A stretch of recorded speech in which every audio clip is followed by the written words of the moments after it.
محترم مسلمانانو نارینه او زنانه اوریدونکو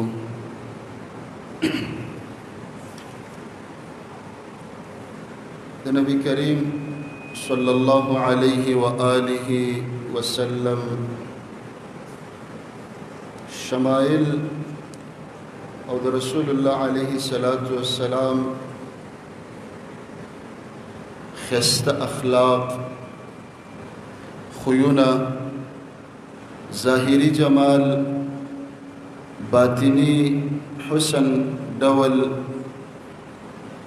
د دې لپاره بیانېږي چې موږ مسلمانان امتیان د نبی کریم صلی الله علیه و آله وسلم په قدم باندې قدم کېدو داغه په نقش قدم باندې روان شو. رسول الله علیه الصلاۃ والسلام الله رب العالمین پکې صفات پیدا کړیو لکه شجاعت، بهادر، ډیر زیات او زړور خلق ته نارینتوب وي، یو نر غیرتی نارینه انسانو په هغه ځایونو کې چې تکړه تکړه خلق به یریدل رسول الله علیه الصلاۃ والسلام یرا خوف پیجندم نه او بیا خاص کر د دشمنانو د کافرانو د الله د دین د مقابله کوونکو په مقابله کې ډیر زړور انسان رسول الله علیه الصلاۃ والسلام الله رب العالمین باغ کی کرم پیدا کړو. کرم ویل کېږي سخا ته ورکړه پر رسول الله علیه الصلاۃ والسلام کی زیاته و تر دې پورې چې په عربو کې رسول الله علیه السلام په سخا په ورکړه باندې مشهور شي. د دې عامو عربو عادت او مزاج هم دسیو، د دې خلکو خوی داسیو چې سخاوت یا ورکړه خوښوله او کوم انسان چې بس سخیو ورکړه والا به نو عربو به د هغه سره مینه ډیره کوله. عرب الله ته خوښ خلکو الله رب العالمین په دې خټه کې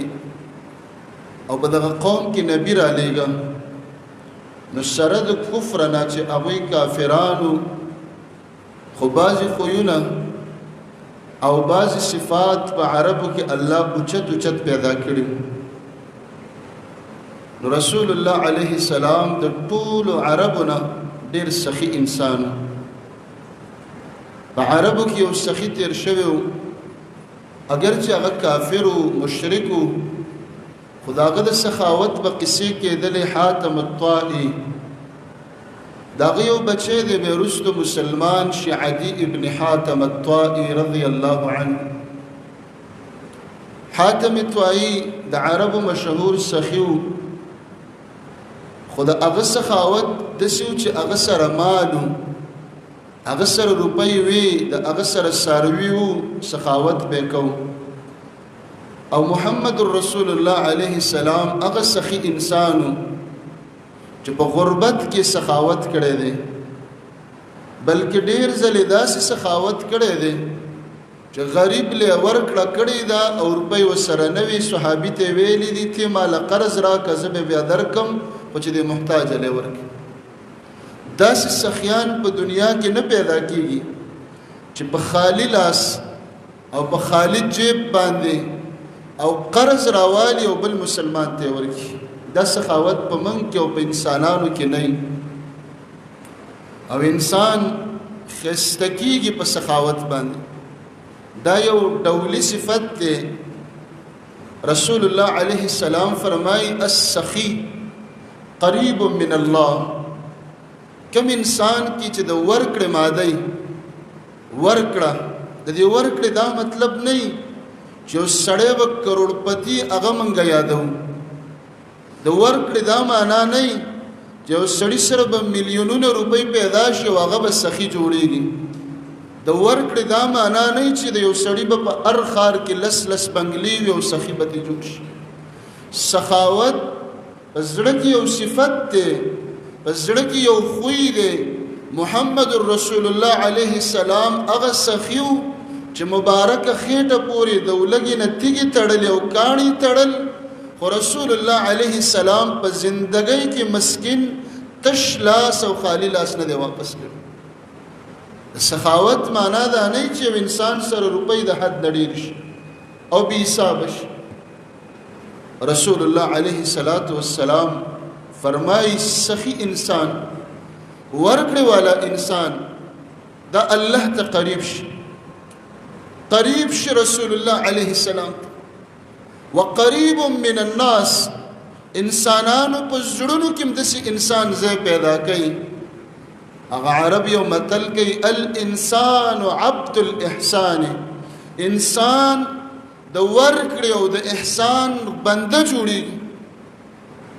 زمونږ نور اخلاقم خرابي الفاظم سختی جبم سختی زړم سختی نرمي راکې نه او د دې سره بخل او کنجوسي او شمپړقتوب هم ملګری شي زمونږ خواله به څوک نه رسي محمد رسول الله علیه السلام فرمایي سخی انسان د ورکړې والا انسان الله ته قریب کیږي په دې انسان کې د الله صفت پیدا شي الله ورکون کې ذات ته الله کی سخاوت ته د الله صفت ته غنا د الله صفت ته ورکړه او دا په بنده کې پیدا شي او دا هغه صفت ته چې کله په انسان کې پیدا شي سخاوت ورکړه الله رب العالمین په دغه عبادتونه بیا پیدا کوي کومه تاسو نظر واچو هغه انسانان په عبادتونو کې کمزوري دي غافل دي په منځونو کې بناراستي ذکرونو کې بناراستي تلاوتونو کې بناراستي چې کوم انسانانو کې بخل دي او دا تجربه وکا او تجربه شوی خبره ده چې په کوم ورځ ته صدقه ورکې او پټه ورکې لګه یا ډیره لګه ډیره ته مګور ستا زړه ته الله ګوري ستا درد ته ګوري هغه اخلاص ته ګوري یو مسکین ته واپس نکی یو محتاج ونه لګي واپس په دغه ورځ به الله پتا کې نرمي پیدا کړي په دغه ورځ به د عبادتونو ډیر شي په دغه ورځ به د الله سره تعلق پیدا کړي نو رسول الله علیه السلام فرمایي سخی انسان الله ته قریب شي خلق ته نږدې شي بخیل انسان بخل ستوي چې وسره شتا او نه ورکی ډوډۍ په کور کې شتا د گاوند په کور کې ډوډۍ نشته ده په لسو ډوډو کې نیمه ډوډۍ زمونږ کور نه وراني یو دومره دشکی ترکاری کې یو سمسي ترکاری زمونږ کور نه وراني دي ته وایي سخاوت په 100 روپو کې یو 200 روپۍ دا انسان نه غریب کوي دا به په دې زړه باندې مهنت کې لکه څنګه چې په زړه بخواري کې چې زړه کې نرمي پیدا کی په زړه بخواري کې چې زړه کې صبر پیدا کی په زړه به مهنت کې چې د کې برداشت پیدا شي په زړه به مهنت کې چې د دنه غصه وځي نو په زړه به مهنت کې چې د کې ورکړه پیدا شي رسول الله علیه السلام کې د سخا صفتو د ورکړې صفت د حد نه سوا هغه سخي الله اکبر چې مسلمانان خو پرېدا رسول الله علیه السلام کافران د سر دشمنان سخت دشمنان سخت زړی کافران هغوی باندې سخاوت کړي کله چې رسول الله علیه السلام د حنین غنیمتونه تقسیمول غنیمتونه ډیر زیات په هغه غنیمتونو کې وخانو ګډې وي چیلې وي سرو سپینو تورې وي اسونو هر قسم مال په غنیمت کې راغی رسول الله علیه السلام د هغې مالک شي دومره سرمایه‌داره شو په یو ورځ دومره مالدار شو چې هر څه وسره. رسول الله علیه السلام امر وکړ چې فلان کله عینه ته دومره سره ورکړي کافر یاد، بل کافر یاد کړه دته دومره ابو سفیان ته دومره سره ورکړي، بل کافر عینه راغی رسول الله علیه السلام ول سلو خان ورکړي. وای دا سل خو زما شو، د زوی د سل او خان د زوی برخه مراکه رسول الله علیه السلام ورکړي. او کافر دې ته سخاوت وای. نتیجې ته ګوره، کافرانو ته مالونه ورکړه، او کوم چې مؤمنان دي، انصار دي، صحابه دي، او په اسلام کې قربانۍ ډېر دي، تکلیفونه ډېر دي، شهیدان ډېر دي، زخمیان ډېر دي، هغوی ته هیڅ ورنه کړه. رسول الله علیه الصلاة والسلام کافرانو ته مالونه ورکول، ابو سفیان ته ورکه، عینه ته ورکه، بل ته ورکه، بل ته ورکه. نتیجه څه شوه؟ موږ چې نن یادو ابو سفیان رضی الله عنه د کفر په حالت کې په رسول الله علیه السلام صدقه وکړه. ولی هغه فرمایل چې د دوی مینه د اسلام سره پیدا شي. الله رب العالمین تا ته روپۍ درکړي دي، ستا په خپلوانو کې او خپلوان په بدعاتو کې اخته دی، د شرک په عقیده کې مبتلا دی، په ده باندې خرچه شروع که انفاق، روپۍ لګول، خوراک، سکاک، کپړې، پیزار، چې هغه ستا د اخلاقو نه متاثره شي، نو ستا د علم نه به متاثره شي. که ستا د اخلاقو نه متاثره شي، ستا د عقیدې نه به متاثره شي. الله رب العالمین به حق ته راولي. ستا په دوستانو کې یو کس دی عقیده خرابه ده، په شرک کې اخته دی، قبر پرستۍ، تعویذونه، په نورو ګندونو ګناهونو کې مبتلا دی، خپل روپۍ، خپل مالونه صدقه هغه ته متوجه که زړه ته دا مه راوله چې بدعتي دي. موږ زر څه وایو؟ بدعتي دي. زه مولا ورځمه نه، ته سخي پې سخاوت نه کوې، دا موحد پې سلام نه اچوي، نو خو بدعتي په خپله ځي د بدعتیانو په جال کې ورځ په ورځ ګیري. دا به راوباسي څوک؟ دا به د مولا دعوت، ستا سخاوت، د بل مسلمان اخلاق، د بل مسلمان سلام، د بل مسلمان تګ راتګ، راشه درشه.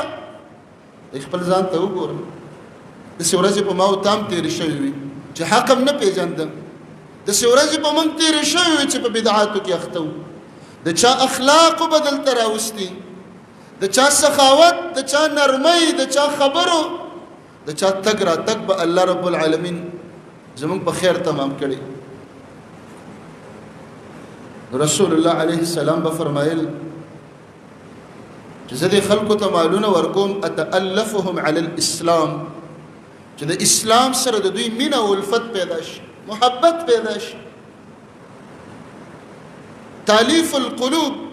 د رسول الله علیه السلام صفت، چې د خلکو زړونه ځان ته راواړي. نبی دی دکاندار چې په دکان کې ناست دی، د ګاهک زړه ځان ته راړی. ته چې یو شیز خرڅې، د ګاهک زړه به ځان ته راړی، د هغه اعتماد په ځان جوړ کړي، بس د هغې ګرانې پې خرڅ هغې ته واخلي. دکانداران په دکانونو کې، په پاپړو کې، په بل شیز کې انعام راوباسي. د انعام ولې مقرره؟ د دکاندار سره، د کارخانه‌دار سره، د فیکټرۍ والا سره روپۍ ډېرې نه دي چې انعامونه په پیکټو کې ورچي. دې ته وایي تألیف القلوب. ماشومان به بیا وایي پلان کې پاپړ الو، ولې په لس مې واغسته او لس پکې روپۍ م راووتلې، پاپړ راته مفته میلاو شو. نو چې یو دکاندار، یو فیکټرۍ والا د روپو دپاره د خلکو زړه ګټلی شي، زما مسلمان وروره، ستا په رشته دارانو کې، ستا په خپلوانو کې، ستا په دوستانو، ستا په ګاونډیانو کې به داسې خلک وي چې عقیدې نه به ناخبره وي. مال متوجه کا، اخلاقو ته متوجه کا، چایو ته متوجه کا، ډوډۍ پې وخوره، نرمي ورسره وکړه، تګ راتګ ورسره وکړه، الله به د توحید په عقیده روان کړي.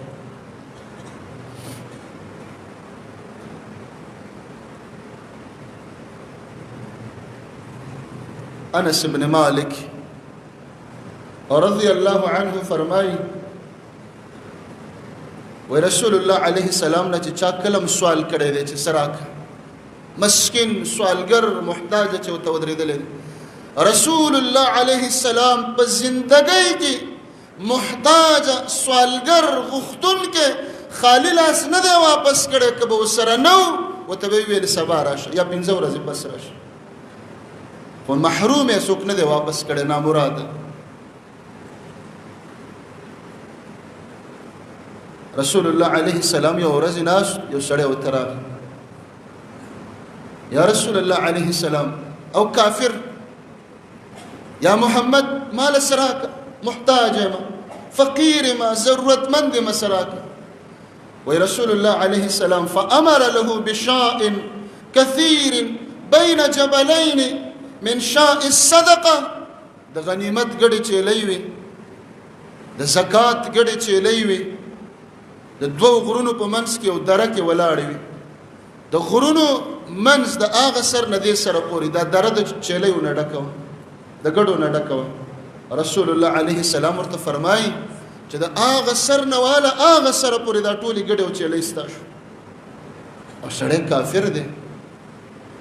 ضرورتمند محتاج و چې ګډې چيلې د ځان سره روانې کړلې فرجع الى قومه قوم ته چې ورسېد یا قوم اسلموا یا قوم اسلام راوړئ د اخلاق دا ورکړه دا سخاوت دا دومره اثر وکړي چې کافر به بیا خلکو ته وایي یا خلکو اسلام راوړئ کافر به کافرو ته وایي اسلام راوړئ الله به تعالی داسې خلک بیا درکړي کافر به کافرو ته وایي اسلام راوړئ ولې فإن محمدا يعطي عطاء ما يخشى الفقر محمد رسول الله عليه السلام دومره ورکړه کوي چې د غریبۍ نه یریږي چې غریب بشم د غریبۍ نوم هغه پیژني نه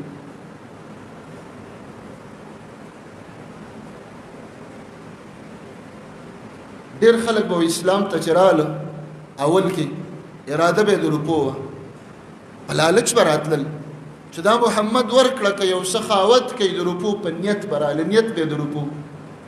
اراده به د روپو وه مال پسې به راتلل خو بیا به څه فما يمسي حتى يكون دينه أحب إليه وأعز عليه من الدنيا وما فيها وإسلام هغه دینو چې د به واورېد راغلی به په لالچ راغلی به په تمه راغلی به په مال پسې و کلمه به په تمه په لالچ ویلې وه و چې ماښام به راته نو د دنیا او ما فیها نه به ورته اسلام غوره ښکاره کېده اسلام بیا زړه ته کوزي همداسې زړه ته کوزېږي موږ مسلمانان تاسو وګورئ اسلامي دعوت کمزوری روان دی کفري دعوتونه څومره تیز روان دي عیسایان هغوی چینلې لري دعوتونه دي بیانونه دي ورځ په ورځ باندې دعوت خورېږي ولې روپۍ لګوي مال لګوي زما او ستا په دې ملک کې چې دا کوم برنډونه روان دي پیپسي کوکا کولا KFC هوټل مکډونل دا څومره چې غټي هوټلې دي د انګریزانو او دلته په پېښور کې چلیږي ځای په ځای باندې د دې ګټه زما او ستا په ژبه باندې د دې زکاتونه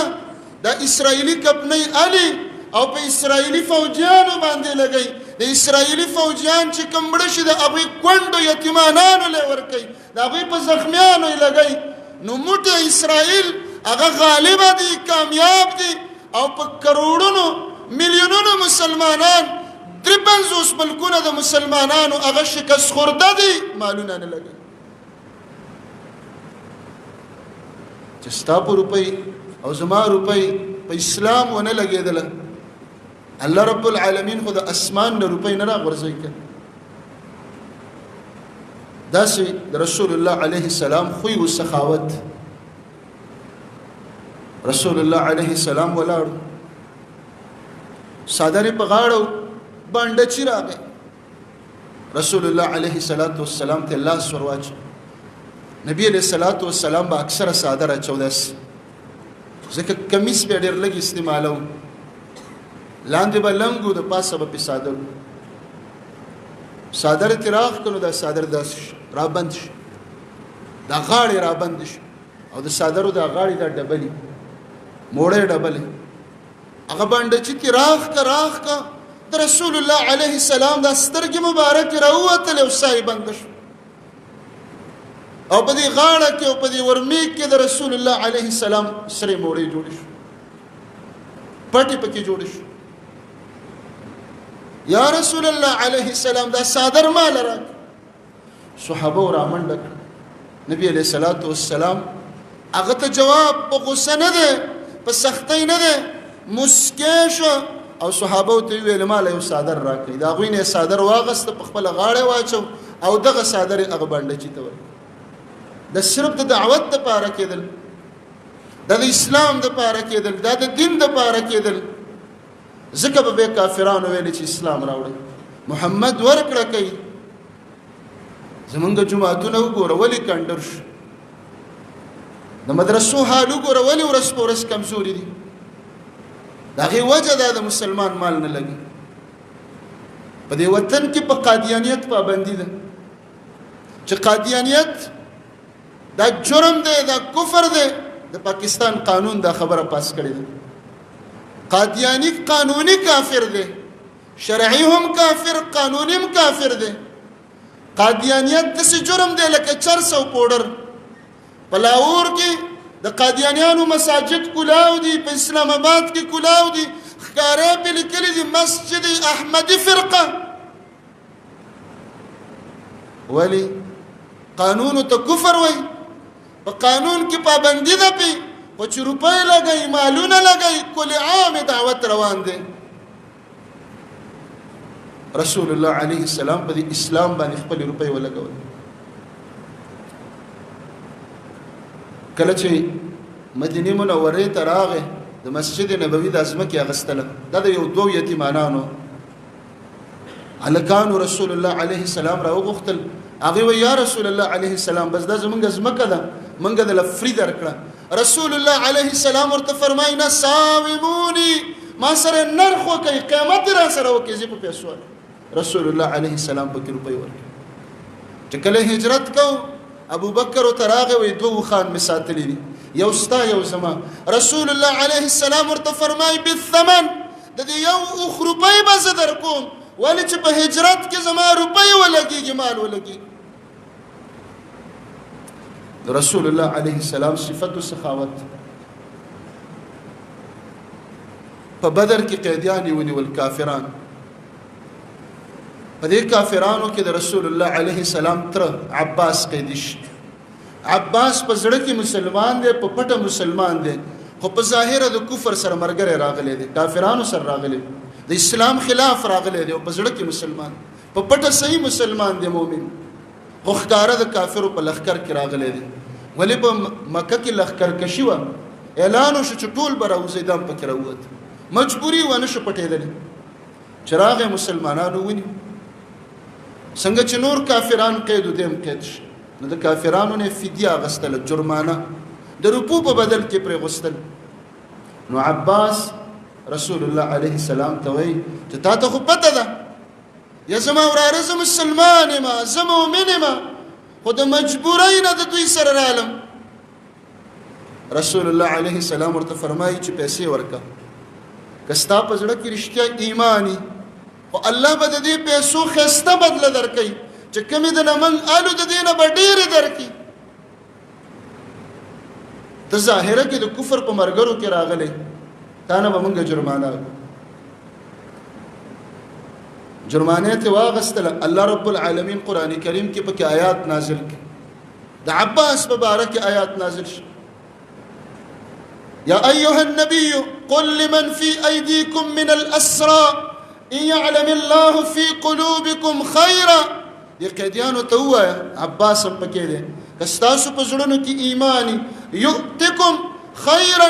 مما اخذ منکم چې څومره روپۍ د نه واغستلی شو د دې نه به ډېرې درکوم د الله وعده وه عباسه که په زړه کې د رښتیا ایمانی او د مجبورۍ نه راغلی نو چې کومه جرمانه د نه لاړه د دې نه به ته ډېرې میلاویږي ویغفر لکم الله به درته بخښنه هم کوي عباس جرمانه ورکړله جرمانه چې ترې واغستلی شو جهاد وشو کلونه تیر شو د حنین معرکه وشو په حنین کې عباس راغی یا رسول الله علیه السلام ما سره تا هم وعده کړې ده او الله عز وجل وعده کړې ده چې ستا په زړه کې ایمانی زه به د دې نه غوره در کوم ما نه تاسو په بدر کې روپۍ اخیستې او د بدر روپۍ 8000 یا 10000 درهم وټو د دې نه زیاتې نه د 12000 نه زیاتې چا نه اخیستې ما نه دومره روپۍ اخیستې 8000 یا 10000 درهم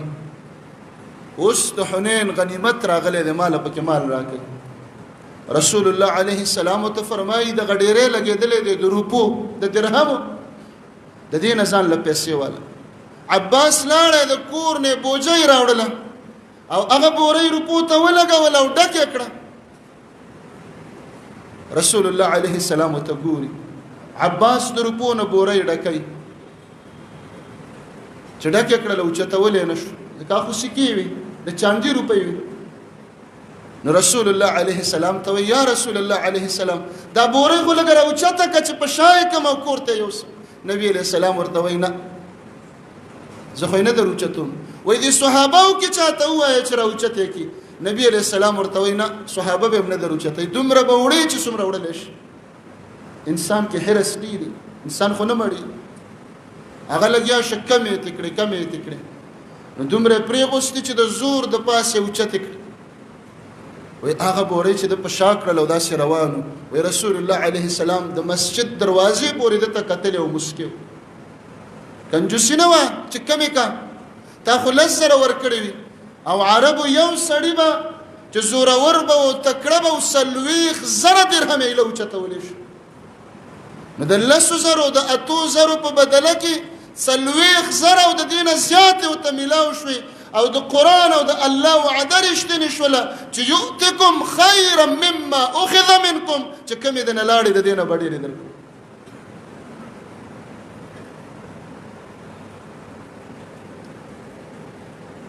رسول الله علیه الصلاة والسلام بل صفت چپوالی پکې ډېرو چپ کې ناستل غلی به رسول الله علیه الصلاة والسلام ناستو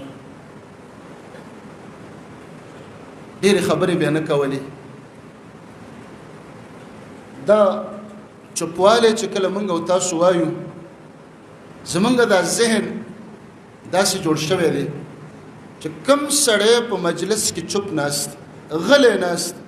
ډېرې کړتې نه کوي ډېرې خبرې نه کوي موږ وایو دا ساده ګل دی څوک وایي دا قمقل دی څوک وایي دا بیړه چاړه دی څوک وایي دا پسې پوهېږي نه او چې کم سړی کړتېږي او د دې خولې نه ګندونه راغورځوي غیبت هم کوي دروغ هم وایي رښتیا هم وایي صفتونه هم د ځان کوي هره خبره کوي خلک وایي چالاکه دی ډېر سم هوښیار دی په اسلام کې یو عبادت الصمت چپ کې ناستل دي وایي صحابه کرام به په مسجد کې ناستو کله ناکله به شعرونه پکې ویلې دا شعرونه د سندرې نه وي چې د زنانو خالونه او شونډې او بدن به یادو جهادي معرکه به یاد کړه په شعر کې نبی علیه السلام به هم ناستو بیا به کله د جاهلیت کیسې راونیولې یو صحابي به ویل چې زما بت به داسې و ما به داسې عبادت کو بل به ویل ما ځان له داسې بت جوړ کړی د اسلام خوند او مزه هغه څوک سکلی شي چې جاهلیت کې وخت تېر کړی دا موږ چې پیدایشي په قرآن او په حدیث را روان یو پیدایشي بس مور او پلار نسل نیکونه مشران ټول قرآن او حدیث والاو موږ سره ځکه د دې عقیدې قدر نشته د دې عقیدې قدر د هغه چا نه وتپوسه چې مسجد نه او 10 او 20 مسجدونه پرېږدي او د قرآن او د حدیث مانځه والا پسې هغه سره ډېر قدر د دې عقیدې قدر د هغه چا سره دی چې په علاقه کې خلکو سره مړی ژوندی پرېښی دی د دې عقیدې قدر د هغه چا سره دی چې په بدعاتو کې یو وخت تېر کړی دی د دې عقیدې قدر د هغه چا سره دی چې په قبر پرستۍ کې او زیارتونو کې او په دې ګندونو کې وخت تېر کړی دی نن د عقیدې قدر وسره او چې دا زمونږ په شانتې مفت او په تیاره ورته میلاو شي هغه سره هیڅ قدر نشته صحابو سره قدر ځکه چې په جاهلیت کې وخت تېر کړی بت پرستي لیدلې وه شرک لیدلی و ظلمونه لیدلی و تیاره لیدلی و او ناسا پرنا راله د جاهلیت خبرې به کولې د جاهلیت په دې خبرو کې به کله ناکله یو بل وخندول د خندا خبره براله وای رسول الله علیه السلام په دې ټول مجلس کې چپ ناستو اخره کې به مسکش دا یو کمالی صفت ده دا د کمال صفت ده چې چپ کېنا خبرې ډېرې مکه رسول الله علیه السلام په حدیث د عبد الله ابن عمر رضی الله عنه کې فرمایي من صمت نجا د فتنو په دور کې که نجات غواړي خلاصون غواړي بیغمی غواړي لانجو نه ځان بچ کې چپ کېنه ولی که دې خبرې وکړلې مسلمانان به د میدان ته راکاږي ما پسې دا خبرې څنګه کوي نو بیا به قرآن کې قسم بکې طلاق بکې او عذر بکې زارۍ بکې چې ما داسې نه ویلې او نه کنه زما قسم دی چې دا مطلب نو او په قرآن چې دا مطلب مې نو او په الا الله چې دا مطلب مې نو او که نه د ده نه تپوس وکړو د ده نه نو څونه په لانجو واورئ موږ دا ژبه ځان ته بلا کړې ده ځکه ژوند خراب شي ځکه ژوند تنګ شي ځکه ژوند بېچینه بې سکونه شو من صمت نجا نن سبا نجات دا دی چې چوپ پاتې شي مه کوه خبرې خلک به لګیایي خبرې به هم کوي علماو ما پرون طلباو ته دلته مدرسه کې ویل زموږ د علماو د طلباو دا زیور دی دا حسن دی دا جمال دی دا ډول دی دا کمال دی چې په مجلسونو کې چوپ پاتې شي زموږ په علماو کې ما یو عالم لیدلی و زموږ استاذ شیخ عبدالسلام رستمی رحمه الله رحمة واسعه الله رب العالمین دی هغه سره د خاورو وبخي په هغه کې یو کمال دا او یو کمال چې په مجلس کې به ډېرې خبرې نه کوو علما به هم ناستو اکثره به د هغه شاګردانو کشران به مشران به هم ناستو مسله راشي بحثي هغه ورته چوپ ناستو داسې خوی ځان کې پیدا کړه چې څوک دا ونه وایي چې فلانکي ته لږ صبر وکړه ته لږ صبر وکړه درته څوک ونه وایي داسې خوی پیدا کړه چې درته ووایي چې ته هم رایه ووایه که نه ته څنګه چوپ ناست په چا بوج کېږم رسول الله عليه السلام فرمای من كان يؤمن بالله واليوم الآخر فليقل خيرا كألمني آخرت مني د خیر خبرې کوه او کنه چوپ کېنه دعوت کوه بیان کوه درس کوه ذکر کوه تلاوت کوه او چې دا شیزونه نه چوپ کېنه د دې چوپه ناسته کې نجات وهب ابن الورد رحمه الله فرمای وی الحکمة 10 اجزاء عقل لس برخې دی هوښیاري خلک کوئی پلان کې ډېر هوښیار دی او ډېر چالاک دی او ډېر عقلمند عقل تجربه پویه هوښیاري لس برخې ده چېرته میلاوي وایي 9 برخه 9 حصې هوښیاري 9 برخې عقلمندي 9 برخې پویه دا په چوپوالي کې ده او دا لسمه برخه هوښیاري دا د خلکو نه چې جدا جدا اوسېږي دا په دې کې پرته خبرو ته چا عقل نه دی ویلی خبرو ته چا پویه نه ده ویلي خبرو ته چا کمال نه دی ویلي امیر المؤمنین عمر بن الخطاب رضی الله عنه بفرمایل وی ما ندمتو زکله په چوپوالي نه مخ پیمانه شوی چې په یو مجلس کې ناست یم په یو ځای کې او خبرې مې نه دي کړې یو خبره کې په یو موضوع کې زه چوپ پاتې شوی یم دې چوپوالي زه پیمانه کړی نه ما کله نه دي ویلي چې عمره بد دې وکړه چوپ پاتې شو او خبرو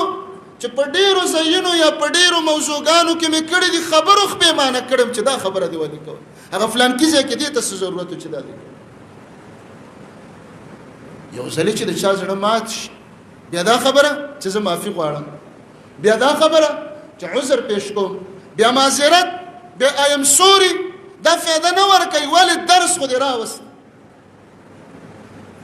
بیا وروستو په مال کې پړی اچول بیا وروستو ننواتې بیا معافیانې غوښتل دا به ډېره لږه فایده ورکړي مجلسونو کې خوی د رسول الله علیه السلام چوپ ناست یا به د خیر خبرې کولې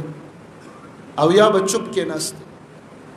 د عبادت صدقو الله په قرآن کې فرمایي ما يلفظ من قول الا لديه رقيب عتيد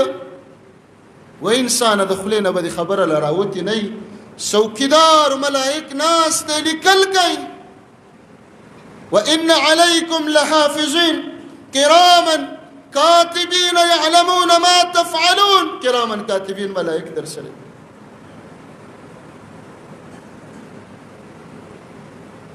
ان السمع والبصر والفؤاد كل اولئك كان عنه مسؤولا الله فرمایي غوږ سترګې او د زړه د دې درې وانو نه به زه تپوس کوم چې یو غوږه اورېدلې دي نه و په خپله نو تا ولې ویلې چې فلانکي نه مې واورېد او د فلانکي نه مې واورېد د هوښیارانو دا خبره کړې ده غوږونه الله رب العالمین دوه پیدا کړي ژبه یوه ده په کار ده چې موږ اورېدل دوه برخې وکړو ځکه غوږونه دوه دي او ویل یو یې څه وکړو دوه خبرې واورو یو ووایو شل خبرې واورو لس ایله ووایو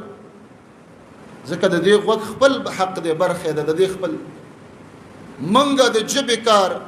د غوږ کار د دواړو غوږونو د سترګو د لاسونو دا ټول ژبې ته حواله کړی دا خو اوس دلته موږ ته پته نه لګي خو د قیامت په ورځ بیا به راته پته ولګي چې دې ژبې زه څومره کندو ته غورځولی وم ابو بکر الصدیق رضی الله عنه به ژبه راونیوله او را به ښکله راښکله به دا ژبه به یې زوروله او ویلې به هذه اوردني الموارد دې ژبې زه کندو ته وغورځولم دې په ما غیبت وکړي که د سترګو نه دې بدنظري وشوله خو ګناه دې وکړله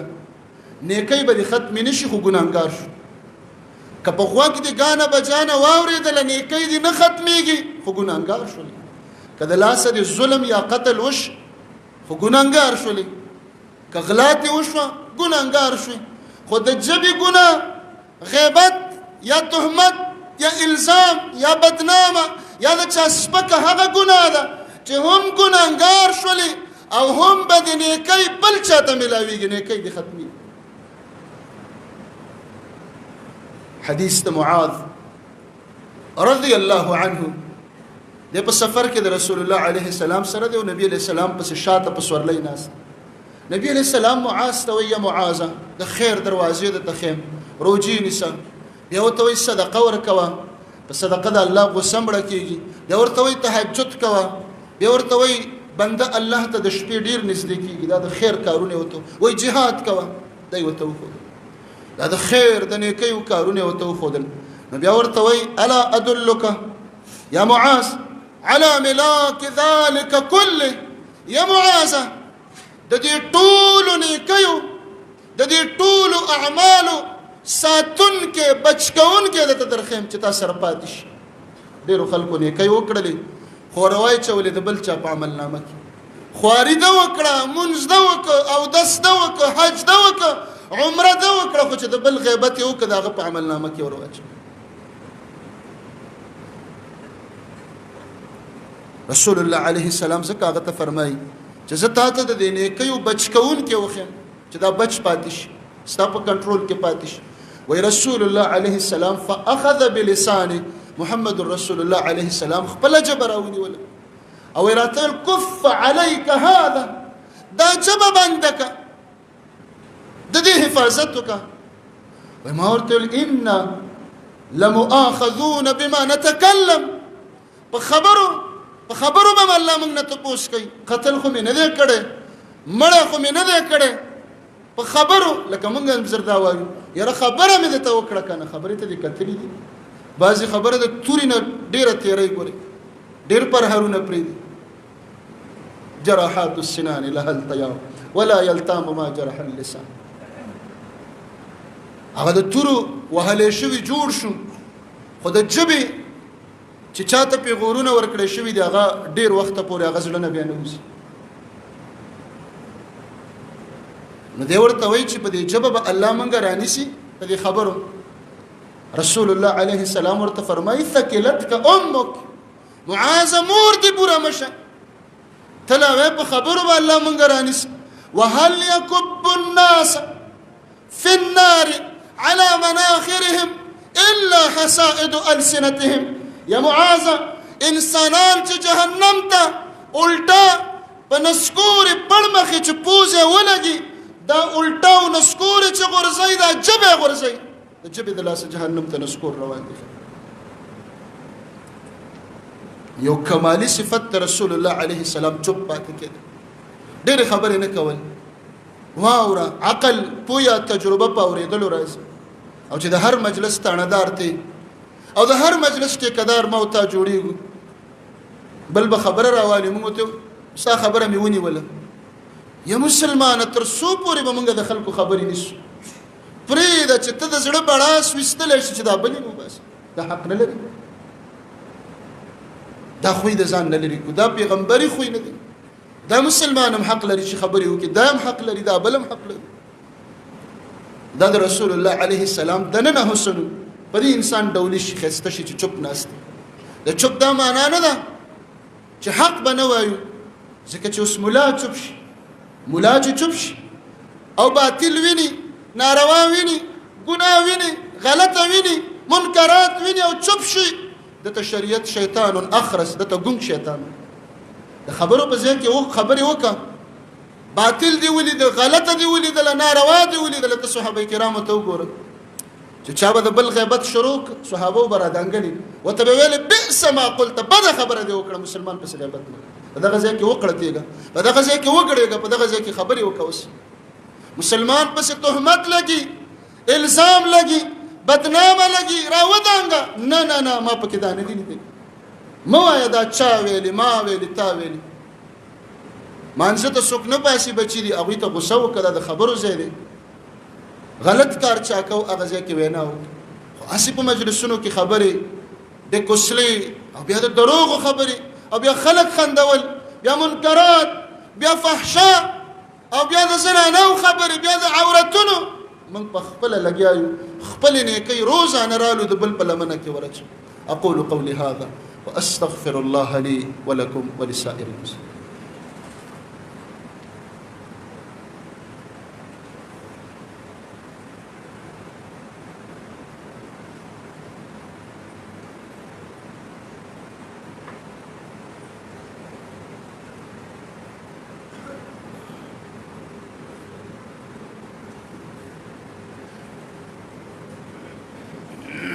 إن الحمد لله نحمده ونستعينه ونستغفره ونعوذ بالله من شرور أنفسنا ومن سيئات أعمالنا من يهد الله فلا مضل له ومن يضلل فلا هادي له وأشهد أن لا إله إلا الله وحده لا شريك له وأشهد أن محمدا عبده ورسوله. أما بعد فأعوذ بالله السميع العليم من الشيطان الرجيم من همزه ونفخه ونفسه. بسم الله الرحمن الرحيم. والعصر إن الإنسان لفي خسر إلا الذين آمنوا وعملوا الصالحات وتواصوا بالحق وتواصوا بالصبر. عزتمندو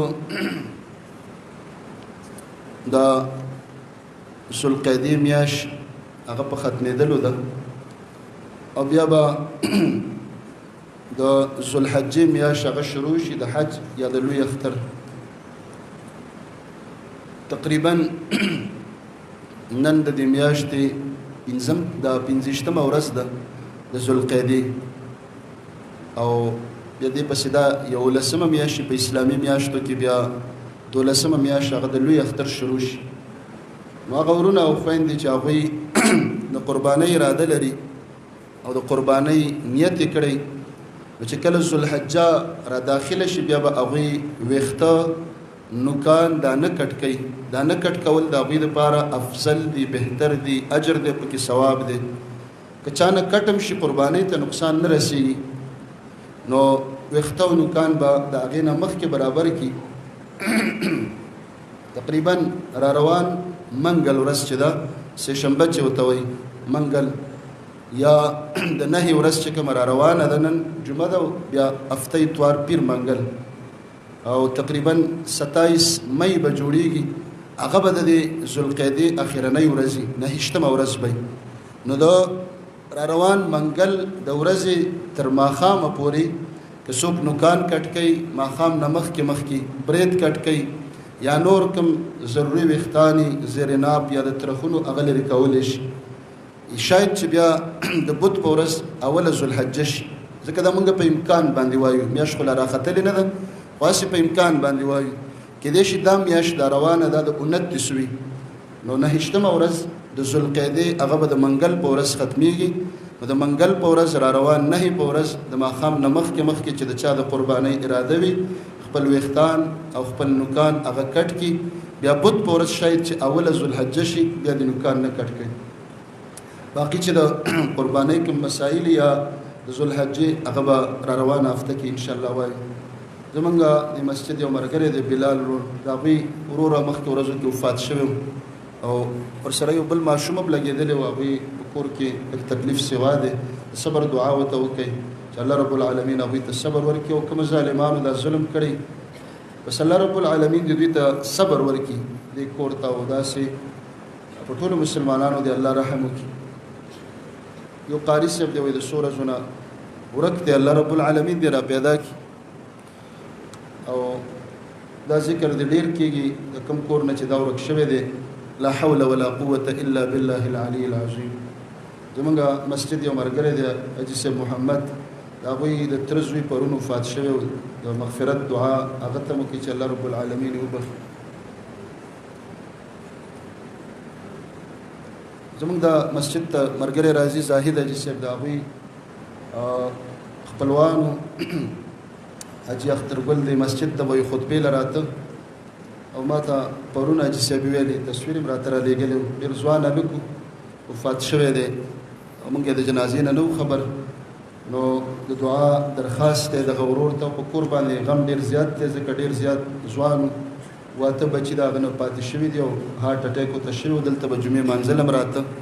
الله رب العالمین دې دوی ته صبر ورکړي او دغه ورور ته دې الله مغفرت وکړي اللهم صل على محمد وعلى آل محمد كما صليت على إبراهيم وعلى آل إبراهيم إنك حميد مجيد اللهم بارك على محمد وعلى آل محمد كما باركت على إبراهيم وعلى آل إبراهيم إنك حميد مجيد لا سنو چت کئی د باران د پارم دعا وکي یا رب العالمين يا حي يا قيوم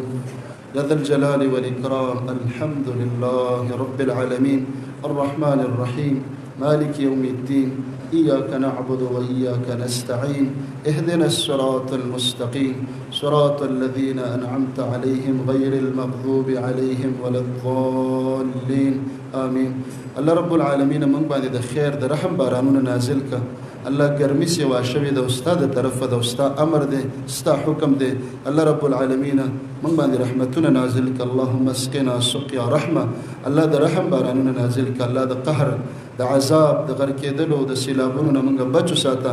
الله رب العالمین د ګرمي هواګانی په یخو هواګانو بدل ک اللهم اسقنا غيثا مغيثا مريئا نافعا غير ضار عاجلا غير آجل اللهم اسق عبادك وبهائمك وانشر رحمتك وحي بلدك الميت الله رب العالمين دا وچ زمکه را ژوندۍ کا الله دا سکړې زمکه را تازه کا الله دا وچ بوټي را ژوندۍ کا الله دا وچ بوټي را تازه کا الله رب العالمین دا ګرمیان زمونږ نه لری کا الله رحمتونه نازل کا الله د رحم وبراتوي کا الله ته مهربان شه په دې مجمع کې په دې ناس خلکو کې الله مؤمنان ورونه او خويند ناس دي سپینګری دي ماشومان دي الله رب العالمین دا وی دعاګانې قبول کا الله زمونږ ګناهونو ته مګوره الله په حیوانات باندې ورحمه کو دا وی د وجنه په موږ باندې رحم وکا الله زمونږ د ګناهونو د وجنه مارغان حیوانات حشرات الله رب العالمین په تکلیف کې دي ماشومان په تکلیف کې دي الله رحمتونه دي نازل کا الله د رحم وب په موږ باندې راتوي کا الله مهربان شه الله ته په موږ مهربان شه څومره مسلمانانو فات شوي دي چې موږ یاد کړل کنم دي یاد کړی الله د ټولو مغفرت نصیب کړه چا پلاری موري ورونه خويندې بچي استادان شاګردان الله ټولو ته مغفرت نصیب کړه الله رب العالمین څومره مریضان حاضر دي ورونو کې دي هسپتالونو کې دي د زړونو مریضان د شوګر د بلډ پریشر د کینسر الله رب العالمین د دردونو د بیا اولادۍ د نشو الله مونږ ته زموږ مور او پلار ته ورونو خويند ټولو مسلمانانو ته الله رب العالمین شفا کامل عاجل را نصیب کړه الله شفا کامل عاجل را نصیب کا الله حاضر مجمع الله رب العالمین د پاسېدلو نه مخکې زموږ مغفرت نصیب کا الله د چا په زړه کې کوم ارماني کوم مرادي کوم حاجتي الله د خپلو خزانو نه زموږ ارمانونه پوره کا الله د فلسطین او د غزې او د کشمیر د مسلمانانو سره مددونه نازل کا الله غورونه چې مسافر دي په نورو وطنونو کې الله د سفرونو د هغوی په سفرونو مسافریو کې خوشحالۍ خیر برکت عافیت پیدا کا الله رب العالمین د جیلونو مسلمانان ورک مسلمانان الله د قیدونو مسلمانان الله را آزاد کا الله خپل کورونو خپل اهلونو خپل بچو مور او پلار ته په خوشحالۍ را واپس کا الله د چا د کاروبار د رزق د دکاندارۍ د پیشې د نوکرۍ مشکلات الله د خپل پاک او حلال او پریمانه الله رب العالمین د حلال خزانونو زموږ د رزق بندوبست وکړه الله زموږ پریشانۍ ختم کا الله غمونه په خوشحالۍ بدل کا الله پریشانۍ په سکون بدل کا الله ټینشنونه ورختیانې الله په امن بدل کا الله ټول دنیا کې امن پیدا کا الله په دې ملک کې زموږ په دې وطن کې امن خوشحالۍ پیدا کا الله د مسلمانانو په هر وطن او په هر بل کې امن پیدا کا الله د مسجدونو د علماو د طلباو د مدرسو د امت مسلمه د هر مسلمان حفاظت نصیب کا الله رب العالمین غلاسونه چې د علماو په قتل پسې راوګد شوي دي علما وجني علما ټارګټ کوي الله رب العالمین غلاسونه شل کا الله رب العالمین غلاسونه مات کا الله غیر ارادي ختم کا هغه ارادي الله فعل او ناکام کا الله رب العالمین هغه ذهنونه لیونی کا الله رب العالمین هغه زړونه مړه کا چې کوم زړونه کوم لاسونه علما وجني د دین خدمتګاران وجني مدرسو ته نقصان ور کوي الله ته په خپل قهر په خپل غصه په خپل غضب اختکا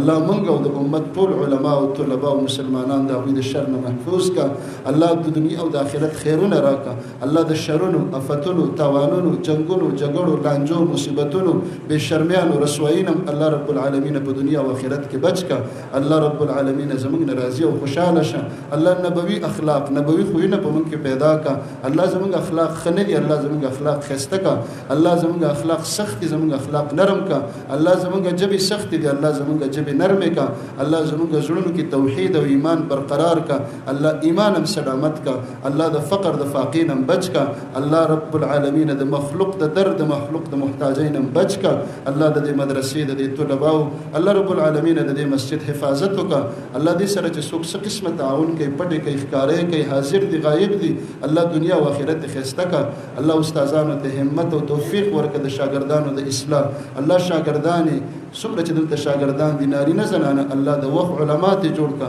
الله په خپل نیتونو کې کامیاب کا د هرې مدرسې طلبه او طالبات الله د وخت عیان جوړ کا الله د وخت دعا ته جوړ کا الله مونږ په خپل دین کې استعمال کا الله مونږ په خپل دین کې استعمال کا الله زمونږ بدنونه مالونه اولادونه مونږ نه پستا په دین کې او ستا په رضا کې قبول او منظور کا اللهم ربنا آتنا في الدنيا حسنه وفي الآخرة حسنه وقنا عذاب النار